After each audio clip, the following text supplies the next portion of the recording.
Good morning, welcome back to my channel. আশা করি তোমরা সকলে ভালো আছো, আমিও ভালো আছি। আর প্রতিদিনের মতো আমি ডেলি ব্লগস নিয়ে হাজির হয়েছি। আজ কিন্তু কিছু কুকিং ভিডিও তোমাদের সঙ্গে শেয়ার করব।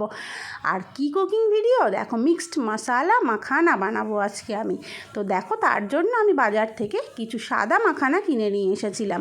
আমরা কিন্তু বাজার থেকে অনেক সময় মশলা মাখানা কিনে খাই, কিন্তু সব সময় তো সেটা শরীরের পক্ষে পেটের পক্ষে দুটোই ভালো নয়। তো সেই জন্য আমরা যদি ঘরে এরকম সাদা মাখানা কিনে বাচ্চাদেরকে মিক্সড মশালা মাখানা বানিয়ে দিই, তাহলে কিন্তু বেশ ভালো হয়। তার জন্য আমি নিয়ে নিয়েছি এখানে বিট লবণ, কাশ্মীরি লঙ্কার গুঁড়ো, চাট মশালা আর এই খাঁটি ঘি।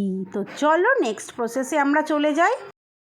এখানে আমি কড়াইটা গ্যাসে বসিয়ে দিয়েছি, আর কড়াইটা গরম হলে এর মধ্যে আমি অ্যাড করে দেব 1 টেবিল স্পুন ঘি। আর তারপর ঘিটা গলে গেলে এর মধ্যে আমি দিয়ে দেবো মাখানাগুলো। আর তারপর এর মধ্যে অ্যাড করব অল্প পরিমাণ লবণ। আর তারপর এটাকে আবার খুব ভালো করে হালকাভাবে নাড়াচাড়া করে ভেজে নেব। একটু হালকা ব্রাউন কালার এসে গেলে তখন আমাদেরকে বুঝতে হবে যে মাখানাটা কিন্তু ভালোভাবে ভাজা হয়ে গেছে। এটাকে হাত দিয়ে এইভাবে চেপেও দেখতে পারো। যখন এইভাবে হাত দিয়ে চাপলে অনায়াসে ভেঙে যাবে মাখানাটা, তখনই বুঝতে হবে যে ভাজাটা কিন্তু একেবারে ঠিকঠাক হয়েছে। তখন আবার আমাদেরকে মাখানাটাকে অন্য একটা বলের মধ্যে ট্রান্সফার করে নিতে হবে। আর দেখো, মাখানাটার কালারটা কিন্তু ঠিক এরকম এসেছে। আর তারপর আবার আমরা গ্যাসের মধ্যে কড়াইটাকে বসিয়ে আবার 2 টেবিল স্পুন ঘি দিয়ে সেটাকে খুব ভালো করে গরম করে নেব। আর তারপর এর মধ্যে অ্যাড করে দেব সেই মশলাগুলো, মানে চাট মশলা, কাশ্মীরি লঙ্কার গুঁড়ো আর বিট লবণ। আর তারপর এটাকে ঘিয়ের সঙ্গে খুব ভালো করে নাড়াচাড়া করে ভাজা ভাজা করে নেব।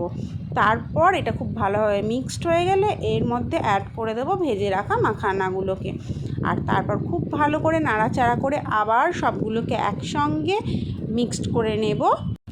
আর একদম শেষে যখন ভাজাটা কমপ্লিট হয়ে যাবে আমাদের, তখন দেখতেই পাবো আমরা যে মশলাটা কিন্তু খুব ভালোভাবে মাখানার গায়ে খেয়ে গেছে। আর একদম শেষে আমরা তখন এর মধ্যে অ্যাড করে দেবো কিছু পরিমাণ চিলি ফ্লেক্স। এখানে তোমরা যেমন ঝাল খেতে পছন্দ করো সেরকম অ্যাড করতে পারো। আমার ছেলে এখানে কম পরিমাণ ঝাল খেতে ভালোবাসে, তো সেই জন্য আমি এখানে কম পরিমাণ চিলি ফ্লেক্স অ্যাড করছি। আর এখন কিন্তু আমাদের মশালা মাখানা একদম রেডি। মাখানা যেমন বাচ্চাদের জন্য হেলদি ফুড, তেমনই কিন্তু সন্ধ্যেবেলার একটা খুব ভালো টিফিনও বটে। আমার ছেলেকে আমি মাঝে মধ্যেই মশালা মাখানা করে দিই, তবে আগে ওটা বাজার থেকে কিনে খেত, আর এখন আমি বাড়িতে বানিয়ে দিই। শুধু মশালা মাখানা নয়, আরও অনেক রেসিপি তোমাদেরকে আমি এরপর শেয়ার করে দেবো মাখানার, যেগুলো বাড়িতে বানিয়ে খাওয়া যায়। তোমরা এই রেসিপিটা বাড়িতে বানিয়ে আমাকে অবশ্যই কমেন্টে লিখো কেমন হয়েছিল। আজকের মতো টাটা।